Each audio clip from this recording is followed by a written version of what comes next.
does tie into what we've just talked about. So I believe the fastest way to achieve anything in your life, rather than try to ask yourself, what do you need to do?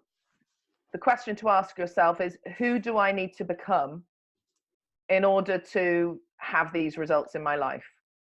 And the fastest way to get any results is to start acting like that person now. So that may mean as simple as, one of the things I do is, like, I brush my teeth in the morning as my future self. It means when I go to bed at night, I lie in bed, and bed is a really good place to do it because it's dark and you're in bed, you're lying down, so you've got no kind of external distractions.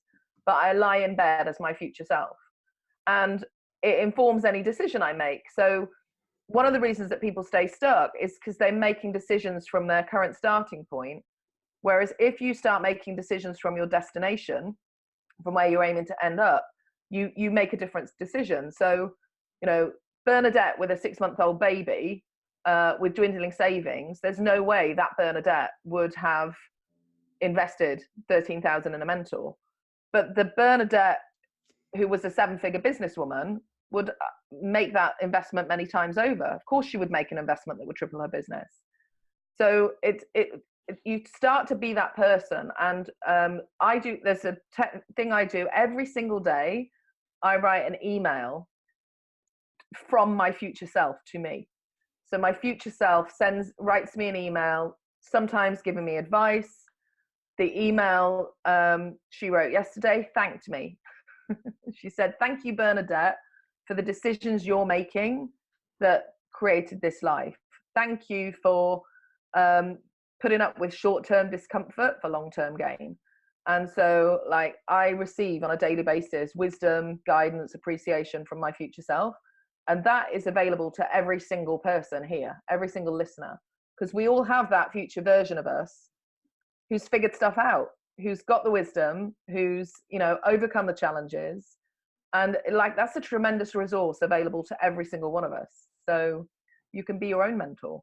And actually, that's what I think, that story I shared about investing with Yannick, and suddenly the opportunity appeared. That's actually how that came about, because I think what I did through that was I was tapping into my future self and able to receive that guidance. Wow. I love the way you kind of framed that at the end, be your own mentor. As a little funny segue, as you were talking, you said, write an email daily from your future self. I'm going to write one that says, "Boy, the aches and pains of 80 are worse than the aches and pains of 60, I can tell you." I mean, what have to be. Your future self might have figured out the inflammation that yeah, your future self be saying, "Thank you for taking up yoga." No doubt about it. That's right. That's exactly right. Yeah, don't get up quite so quickly next time. Yeah, when I was doing my press-ups and handstands this morning, I was thanking my 60-year-old self for taking up yoga. And in 30 years, when you hit that 60-year-old self, it's going to thank you. So yeah, that's exactly right. So, well, Bernadette, thank you for sharing that. That is good stuff. And that will be that micro course will be on YouTube as kind of a standalone. And fantastic. Just we're trying to kind of build a rising tide micro course library that people can just click on, get a real quick bite, but I mean, so much value in a very short period of time. So that's really the whole idea behind that. And it's I just really appreciate you taking the time to kind of add to that with your particular area of expertise.